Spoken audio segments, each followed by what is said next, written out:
What's going on, everybody? Welcome to the 99th episode of the Wrestling Junkies podcast on the Main Event Network. I'm Eric, Mr. Cincinnati Robinson, and as always, I am joined by the podcast dad himself, Chris Hoops. Choops, happy Wind Down Wednesday, buddy. It's Wind Down Wednesday, my friend. Hey, cheers to you, cheers to me. It's been a long day. I'm ready to talk some wrestling, and then not gonna lie, I will probably hit the hay after this one, but ready to talk some NXT and a little bit of Dynamite that we've seen. Won't get too much into it, but something fun. Looking forward to that main event tonight, actually. So. Yeah, for sure. Let me actually bring my mic closer to my face this time. Anyway, thank you so much for joining the Wrestling Junkies podcast. Remember to hit that QR code in the top left corner. Like, share, subscribe. Help us run those up. We are right at episode 100 tomorrow. Can you believe it? No. I've told you I can't believe it, so. Well, hey, still blows my mind. We haven't killed each other yet. Not yet. We've gotten close. I will say that. Kayfabe, pal, but we've gotten close. It's okay. I wouldn't have it any other way. Just a couple of quick housekeeping notes before we get into our discussion tonight. Remember, we've got two great interviews coming up. Thanks again to Connor Hopkins and Tad Jarvis for joining us the other day. We cannot wait for you guys to check out these conversations. They really, really were. We're excited. We've got some clips that are floating around social media, and there will be more sneak peeks tomorrow, so be on the lookout for that. We will be joining the On the Mark podcast, our fellow Main Event Network brethren, tomorrow night, so no better way to cap out our 100th episode by doing our show and then doing a crossover and first ever main event mixer, man. I'm pumped. Yeah, we're excited. We're excited to talk some wrestling with some pretty cool guys. So hopefully some of our viewers have checked them out and check us out tomorrow, and we'll have some good time. We'll have some fun. Yeah, absolutely. Let's just dive right on in, man. NXT is in the books last night. Let's start with TrickMelo. TrickMelo have advanced in the Dusty Tag Team Classic. I think this was to be expected. Ilya Dragunov returned, which was not expected, and it turns out he is cleared. So Trick is now having a real dilemma here. It's, do I continue on with the Classic, or do I focus on my title match with Ilya? And he is going to try to do both. And if there's one thing I can appreciate, is people that like both. So your thoughts on this? Wow. Caught me off guard on that one. Yeah, I'm at this point, man. Like, something's got to happen soon. And I think we've been saying it for weeks. If this happens, if they're in the finals of the Dusty Classic, do they win? I don't know. Does Melo cost them? Is it like a knockout, drag-out brawl in that finals where Trick kind of gets, hampered, that he doesn't go in 100% to the Ilya match, and that's what, causes him to lose that match? And I don't know. I'm ready for that Band-Aid to get ripped off. I'm ready to see one of these guys turn. At this point, I don't even care who turns anymore. I want to see a turn, and I want to see a payoff to this attack that we just haven't even heard about in weeks. So I don't know. I'm at the point where I'm ready for Melo to turn heel. Like, he seems like he's been on SmackDown a lot. Also, it looks like he is good from that botch on SmackDown, so that's really, really good news. Same thing with Theory. He seems to be in good spirits as well. We talked about it a little bit, and this is kind of all task, but we talked about it a little bit. Like, Theory might have gotten some heat. Like, he shouldn't have. They were out there. They tried something. I'm sure Theory just didn't go into business for himself. They tried something. It didn't work. Shit happens. It is what it is. But overall, like, if they go and win the Dusty tournament, I don't know what that does. Like, I don't know what that does for the story. Yeah, I think that we're both of agreement that this story just needs to end. Um, the intrigue was fine for a couple of weeks, and it just seems like Melo, despite the fact that he's having massive opportunities to go to SmackDown, he was in the United States Championship tournament. Trick didn't get involved at all in any of those matches. So these shortcomings on the main roster are entirely Melo's fault, and yet Nick Aldis still wants him on that brand, and it's seeming like he's probably going to go right to SmackDown because we've not seen him appear on Raw for any reason, and I think that that's perfectly okay. I mean, at this point in 2024, we can start to look at what a new SmackDown 6 would look like, and Carmelo Hayes is going to be one of those first guys that I would consider to be a part of that group, and that's certainly a discussion that we can have as the year goes on. But yeah, this is just it's slow, it's plotting, it is just I don't know. It's getting really, really tough to watch because jealousy is one thing, but then now it just seems almost like infatuation, and it's just I don't know. It's not really doing it for me. Both of these guys are main event players in NXT. Trick has, I mean, you see how that crowd reacts whenever he walks out. Imagine, and we don't know if there's going to be any NXT presence in the Rumble this year, but if they were to put Trick in that Rumble, that place is going to go nuts in Tampa. I mean, he is over right now, and I think that you need to strike, and he should be NXT champion this year. I would not mind seeing Trick Williams take that NXT title, and then Oba Femi take it from him. Yeah. I need to see a little bit more progression. I want to see Oba Femi have a pretty decent North American title run before we hot shot into the main event. We've had a couple of those that didn't work out as well as we wanted to, but I'm open minded to that for sure. I would assume that we will have some NXT talent. They're in Florida, so it's not like it's a big travel day. I don't know if I see Trick in the Rumble. I could see Carmelo in the Rumble. I could see Braun in the Rumble. On the women's side, I definitely see Tiffany Stratton in the Rumble. Like, she should 100% be in it. Yeah. But I can't agree with you more. Like, it's not even to the point where I don't want to say it's not interesting anymore, but it's just like, come on, like something has to happen, and it has to happen soon, or I'm going to lose interest, and I'm going to lose interest fast, and I don't want to lose interest on this story because I like both of the guys in it, and I think both of the guys have a very bright future, but it almost seems like Melo has kind of one foot out the door working these SmackDown shows. And is that how they kind of transition him to that main roster? Is he just kind of quietly leaves NXT, kind of like what Tyler Bate did? I don't know. And before we transition, into the next topic, it's, do you see ultimately this match between Trick and Melo for the NXT Championship now? Because if they're going to do it, they need to do it soon. If they're aiming for stand and deliver, that needs to happen sooner rather than later. At this point, I don't see it happening. Yeah, I would say if this match is going to be for the NXT Championship, that title has to change hands at Vengeance Day. It has to. Mm-hmm. And I think the only way that you do that is if Melo gets involved. And that's an easy story to tell because Melo did not beat Ilya. So he may think, I don't think Trick can do it either. So anything I can do to help him win, and if he does win, if I do help him win, then he's going to owe me a title shot. And then we'll start to see that jealousy fester. And I agree with you. I think, the rubber needs to hit the road with this story because this is starting to feel like their version, WWE's own devil storyline. It has taken too long to get to this point. This attack happened in October. Jeez. Melo was also attacked. We haven't heard anything about any of this, and it has gone on entirely too long. And I mean, this 3-month story has felt way longer than that, and that's a lot of what I felt watching the Devil storyline. So that's kind of the territory I feel that they're approaching here. Something has to happen at Vengeance Day to get me back on track and to be interested in the story right now because I'm they've lost the plot in my eyes. It's just too many detours. It's been too many detours. We had the whole Lexus King thing that just didn't work. We have, Trick winning the Iron Survivor and then never really getting the title shot until now at Vengeance Day. And it just kind of felt like everything has been too long and too drawn out from the like an initial plot point, it feels like that follow up has always been, 6-7 weeks down the road until we get that next, chapter in the story. Like the chapters, for lack of a better term, seem way too long in this long term story. And you said finish the story.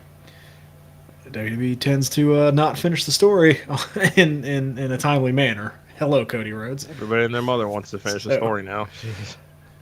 It's more stories in a library, bro. Real quick, talking on the Dusty Classic, and I've seen it online a little bit. Okay. Who do you think's going to be in the finals? So we have next week. It is Mello and Trick, and then versus the LWO. Yes, and then Braun and the Wolf Dogs against not the Wolf Dogs. Frazier and Axiom. They're not the Wolf Dogs. So,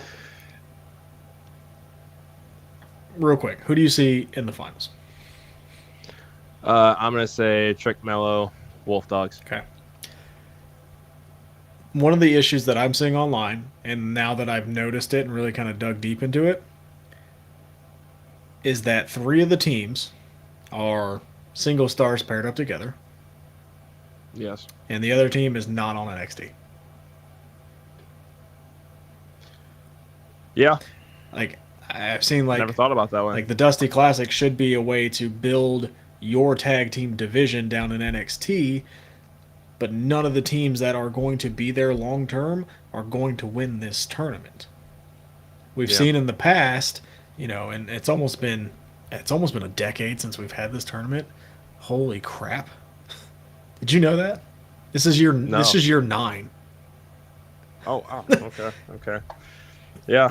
I mean, I'm glad that you mentioned that because I would not have thought about that. And this was also something I was going to say before we transitioned into the next, our next topic on NXT is shout out to Idris Enofe and Malik Blade. I mean, that's a veteran tag team right there by NXT standards. Mm-hmm. I mean, they were really a part of the 2.0 heyday, and I think that they, deserve a solid run on either here, elsewhere. I just think that if we are in the process of heating up this tag team division again, that's another team that needs to be considered, and it probably wouldn't be the worst idea in the world to again have Judgment Day come back down there and challenge somebody. And yeah, we agree, Kyle. I mean, needs some help. I completely agree with that. If we're seeing this rebuild on Raw and SmackDown that we've seen as of late, I mean, Raw last night, there was 2/3 tag team matches, more or less. It was 2 nights ago. They could easily do that. Okay, it wasn't last night. It's Wednesday, buddy. Dude, well, I'm certain. Yeah, right. Well, yeah, because we had Monday off, so I'm still in that. Tuesday's masquerading as. We had Tuesday off. Yeah. No, we had Monday off. No, you and I had Tuesday for MLK Day. I didn't have off. MLK Day. Oh, okay. I had to work, buddy. I don't have a government job. Oh, sorry. I don't either. Well, you kind of. But no, it's private practice.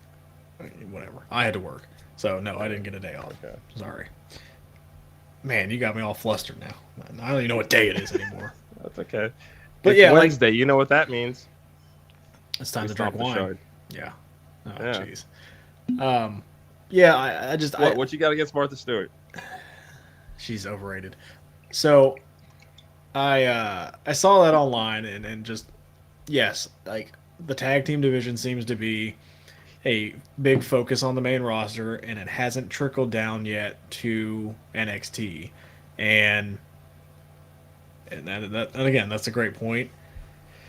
Yeah. But like for the NXT women's, like there's no tag team titles unless those champions come down and defend it, which we haven't seen in a couple weeks and a couple months at this point. But yeah, like the tag team division in NXT, I think needs to be built a little bit better. They have the teams to do it. They just need to establish some teams. Like, I know you're not the biggest fan of Out the Mud, but like, I'm not. We have. Sorry, Kyle. But we have to get that going. Like we have to get something going. The Creed brothers are gone. I don't know where they went because they haven't been on Raw the last couple weeks, but they're gone. DIY is not down there. The Authors of Pain are now on SmackDown. Like, I know this is old NXT, but Like these established teams are no longer there. Same thing with Garza and Humberto. Like they're with Santos now, and they would have been a perfect team to win this Dusty Classic to kind of reestablish them Yeah. again. But they had other plans. So I think what this has done overall is go, okay, this Dusty Classic is a lot of fun. It always is a lot of fun. But we need some tags down here in NXT to reestablish the division because the tag division hasn't felt important in a little while in NXT. I think we talked about it a couple months ago that we haven't got the depth of tag teams that we got way back in the black and gold era, even though NXT is starting to become not a must watch show every week, but something that I'm going to sit down and tune into if my TV's on. Like we're away from NXT 2.0, but that's the next layer is let's get our tag division back up. Yeah, I mean, and we always take the wait and see approach. I mean, I feel like this is just another one of those kind of obligatory road to WrestleMania kind of things that they just want to make sure that all three brands kind of have something, especially because not everybody is going to get the chance to be in the Royal Rumble, which is what it is. But this is another way to kind of make these next few months feel special, including NXT in that fold. So I get it from that perspective, but that's pretty interesting as far as single stars making up three of these tag teams, and then a team that has been on SmackDown. And it is what it is. And at this point, they should win. We'll see how it plays out. I think the LWO should win because they are the only real team, and they have been fantastic. When you let them wrestle, and they're not, just the random other two in the LWO group that doesn't really wrestle and doesn't get much TV time and are always just getting beat up. Like they're really good. They're a really good tag team, and I think if you want to again reestablish that tag division, let them shine. Like let them win this Dusty Cup, then go back to the main roster and have a good run with Dragon Lee and Carlito and the LWO and kind of revamp that thing a little bit. Like I am pulling for those two to win this tournament at this point. I like it, and it'll definitely remain to be seen. We got the semifinals coming up, and there should be some fun matches ahead. Sorry, rant over, guys. No, rant over. No. I agreed with something on the internet wrestling community, and I just wanted to throw it out there. That's fair. Let me throw this out here. Just because we are talking LWO, let's transition to the women's division here. We did see a tag team match between Lyra, Valkyrie, and Tatum Paxley taking on Lola Vice and Elektra Lopez. Lyra and Tatum got the win there. Tatum is continuing this I want to be just like you angle, wearing the same ring gear as Lyra. But I wanted to talk about the Battle Royal for the NXT Women's Championship #1 contender spot. Yes. I want to talk about this tag match. Okay, what you got? I don't like this program with Lyra and Tatum Paxley.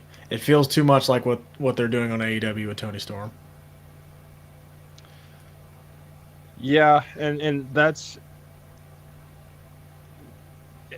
and that is more of at least that has some roots in the story because it's about the movie All About Eve and kind of taking from that. This doesn't necessarily feel like a rehash of what we're seeing in AEW to me. This reminds me more of what we saw with Tori and Sable in '99, Mickey and Trish in 2006. It's kind of a seen it all, done it all. There's not really anything new that they have added to this. Tatum still isn't talking a whole lot about what her intentions are or why she has found herself, wanting the attention of Lyra Valkyria. At least we kind of understand that with Mariah May and Toni Storm because of the story that they are trying to tell. This just also seems like one that we're taking too long to get to the why this is happening. Okay. I feel like it's too close to that, to that AEW story where it's like, all right, did you guys kind of see what they were doing and there's an idea, let's do it our way and put our twist on it kind of thing. That's all I had on that. Go ahead on the Battle Royal. Okay. So we saw at one point in time Lola Vice and Elektra Lopez both get eliminated, and then they went after each other. I think that this tag team is headed for a split.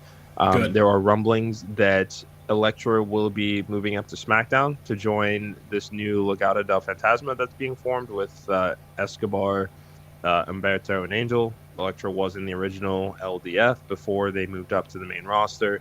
They wanted Zelina to be a part of that group because she was already main roster TV ready. So this could be another interesting layer here. I do like the fact that we are getting a babyface and a heel Latinx faction on each side of the on each side of the roster here. There's a lot that can be done with everybody here. I mean, we've already explained, you have anyway, what you think about Cruz del Toro and Joaquin Wilde and what they can do as a tag team when you let them cook.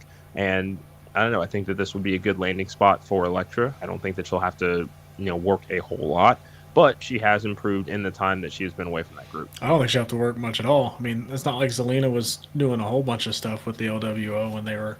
She had the match with Rhea, and it's kind of been about it. So, yeah, I think it'll be good. I still do think Andrade is going to come back, and maybe Andrade leads LWO, and we get that kind of faction warfare that WWE loves to see between the LWO and Legado de Fantasma. I think that'll be a really good feud because it'll be I will sit here right now and I will take all the money that's in my wallet over there in the kitchen and I will put it on the table and say, give me Andrade versus Santos Escobar 1-on-1.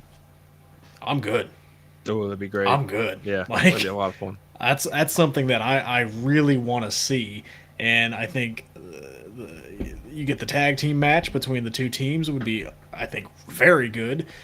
Like that's a feud I want to see, and like you said, have two Latino factions going at it is something that, let's be honest, we haven't seen much of the WWE. A heel faction and then a face faction of the Latino descent, and I think that's something really cool that we are going to see here in the near future. Yeah, I agree. What's not cool, at least in my mind anyway, is the job that they're doing of trying to make Ridge Holland a sympathetic babyface. It's not working. Well, I really like Ridge Holland. I'm just yeah, but like the attack was way, I think it was too obvious that like he's going to get some help, right? Yeah, because it took him a while to get to, even on commentary, explaining, oh, we're looking to see if there's anybody that's going to come save him. It just looked like awkward camera cuts a couple of times during that. Like the beatdown was almost longer than the match. Yeah. Like it just feels like, okay, eventually somebody's going to come out and help him, and he's going to get some different kind of faction. I don't know if it's going to be Tyler Bate and Pete Dunne. Look out, he's coming back. Pete Dunne's coming back. I hope it's not. But I'm excited for that. Yes, I am too. I don't need them coming back to save I don't Ridge. think it. I don't think it's them because why would you bring Tyler Bate back down? Like it doesn't really make much sense. No. So I'm intrigued to see what they do with this. I think Gallus is way past their expiration date on NXT. I think they can go to the main roster and they'd be fine. We'll see. We'll see. I'm just, the same thing. The sympathetic babyface is kind of not there for me, but I would rather see him do a slow descent into madness, much like they've done with Drew McIntyre. I think that Ridge can handle that role. Be that guy for NXT. That's fair. All right, can I get to my next point? Of course you can. I want Joe Gacy on commentary all the time. That was so great. That was great. I don't know what the hell they're doing with Joe Gacy, but I enjoyed every second of that. I mean, this kind of unhinged, loose cannon-esque, and yes, I said that for a reason. That's what they're going with him, and it's really entertaining. Yes, it is. It's kind of the like, I've lost everybody around me. Of course, I'm gonna crack. Like it's kind of seeing what happens when. Yeah, and we don't really see this in like stories, in movies or TV. But what happens when the cult leader loses the followers? What's kind of the follow up of that? Well, spoiler. Usually, when the cult leader loses the followers, the cult leader usually dies. Because, So, You know, I can't be the only one that had a picture of David Koresh in his head. well, and they kind of did that, right? Like when Yeah. he it Yeah. looked like he jumped off the roof. Like maybe that was, you know, symbolically him. I don't know if that's a word, but Yeah. him It is. his alter ego jumping off the roof, and now we're getting this crazy Joe Gacy character. That, but dude, him last night on commentary was awesome. When he said "what Yeah. a maneuver," I also like the old school retro. dude. When he said "what a maneuver," I loved it. I loved it. Yeah. I just watched the 95, or well, let's see, I watched 91 through 95 today. Of what? So I heard a lot of "what a maneuver" today myself. You watched what? Rumbles. Oh, okay. Oh, good for you. Yeah, I'm getting ready. I'm getting ready. What was your favorite out of those ready. three? I think 92 still remains goated just because it's the title shot, and it was one of those rumbles where you felt like anybody could have won that match, even though Hollywood Terry had to go and involve himself in the finish, even if he couldn't win the damn thing. So here we are. I still didn't say his name, and we are. That's pretty good. That's, 9 days. Yeah. Sorry, he's shaking the screen now. You see that he saved somebody? In other news? Yeah. Allegedly. Who would have thought? Who would have thought? Well, no, this one. I think this one is actually true. So we'll see. Who would have thought that even he would attempt unknowingly attempt a redemption arc in 2024? Let's not get crazy.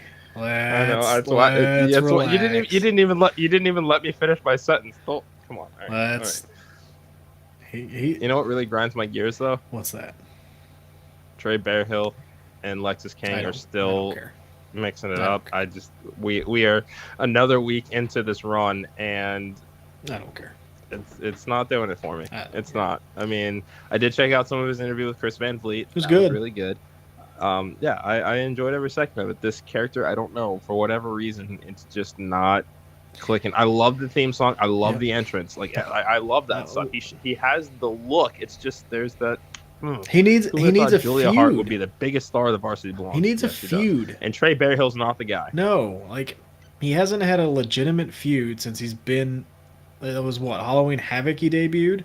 Like he hasn't had a sustained, substantial feud. Like he had the match with Mello.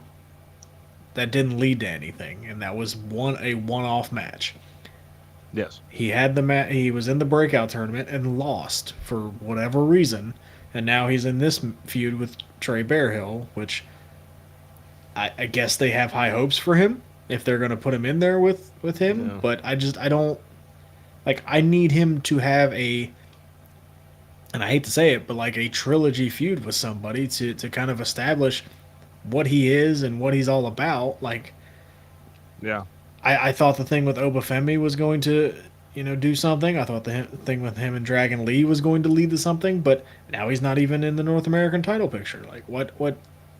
No. I don't know what's going on. So, yeah, I'm kind of out right now. I need something to care about with him, and if he's just floating around, having random matches, might as well just be playing Universe at this point. Yeah. Anytime I hear the name Trey Bearhill, I immediately think John Redcorn. I don't know why. I think Tatanka.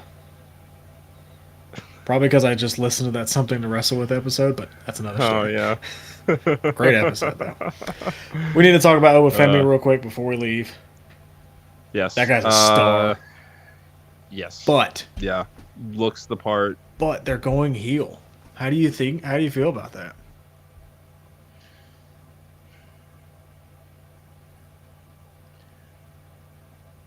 I'm all right with it for now. Okay.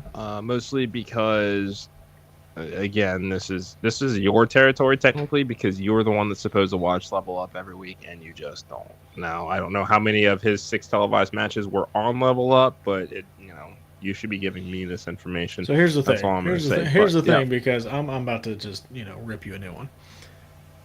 You're not going to rip me shit. You want to come in my house? Huh? You want to come over here? Huh? You want to come over here and live my life for a day and tell me if I watch Level Up? This is not a Ryan Reynolds movie, no. I get an hour every night to myself. And half of the hour is with you. So don't give me that shit. You hear me? Do not give me that. Yeah. Sorry I didn't watch the 87th wrestling show on the list of wrestling shows I need to watch. Here's one for you.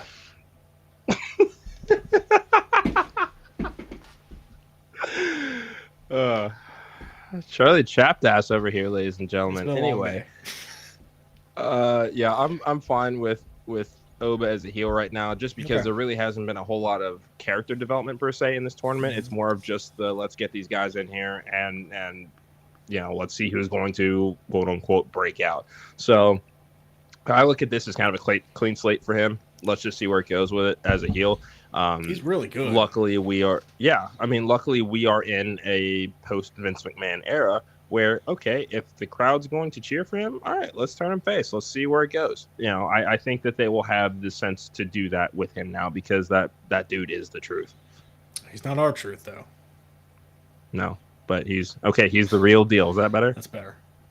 But yeah, dude carries himself like a star. He looked like a star last night. Like the title looks great on him, and yes, it's just that is a lightning in a bottle that they have caught, and that it's that first NIL kind of signing that they've had. So there's a chance that that's a big deal, and that could be a future pipeline for what they have. So that's exciting. Yeah, he's the first of those signees to hold a championship in WWE, and they've had 2-3 classes at this point. He's like the first major one we've seen so far.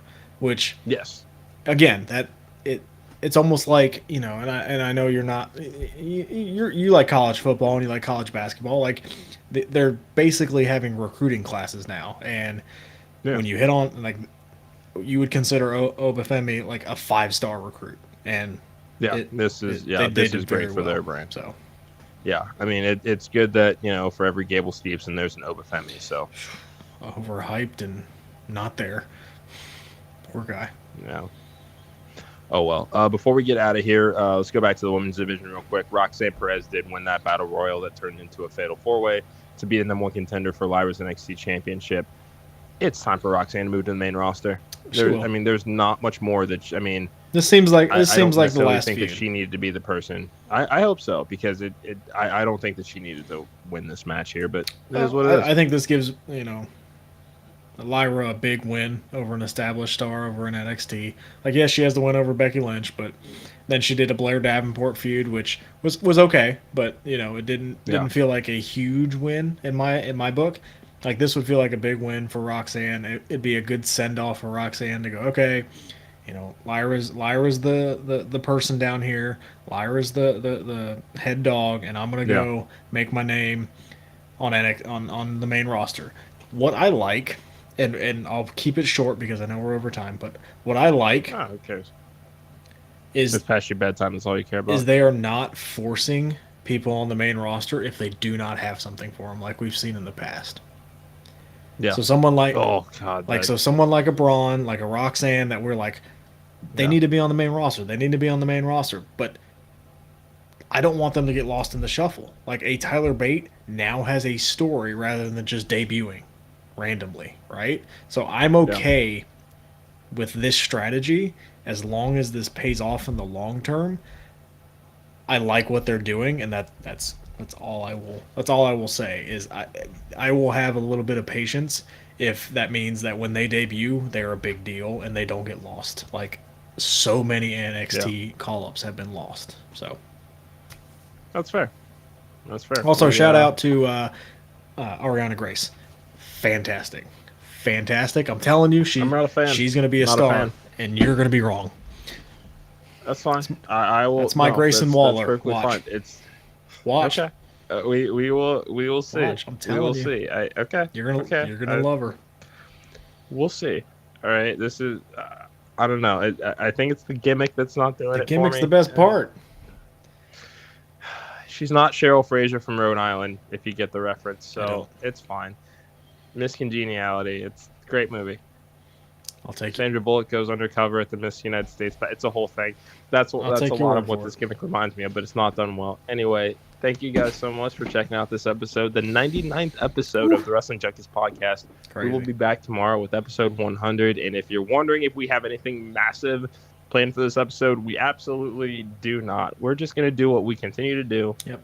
And that's talk wrestling and invite you guys into our conversation. We will be going over Dynamite. We'll probably talk a little bit of SmackDown, latest news and rumors, all of that good stuff. Remember that we will be joining the On the Mark podcast tomorrow night at 8 o'clock. Get ready. 7 Central. You're not ready for us. I'm ready. You're not ready for us. I'm ready. Are you ready? I'm always ready. I stay ready. Good. Yeah. Yeah, so do I. Okay. So, yeah. Kind of fell flat. Anyway. But that's us. Yeah, I know. Whatever. But again, that's a lot of the charm of us, is that just we're just letting shit kind of just blurry, hit the wall, see what see sticks. this remote? Yeah. Yeah, what about that autofocus there, bro? It's working on it. Just give it a second. Boom, I'm back. Well, all right. There you go. At least it happened at the end of the show. Anyway, thank you guys so much for enjoying this episode of the Wrestling Junkies podcast. We will see you tomorrow for episode 100. Sir. I was just saying episode 100. This is a Chili's. Like, just stop. Just the Chili's. Stop. Stop. Yeah, it's a Chili's. Stop putting so many references I don't know. End the show. All right. Well, that's what I was trying to do before you went and follow us on socials. Tell a friend. If you like what we're doing, tell a friend. Yeah. Exactly, one person. It's not that hard. It's not rocket science. Just tweet out a link. We're all sending stuff to our buddies anyway. You might as well send them one more tweet of ours. So, with that being said, for the podcast, that I'm Mr. Cincinnati. This has been an episode of the Wrestling Junkies podcast. We'll talk to you guys soon. Cheers.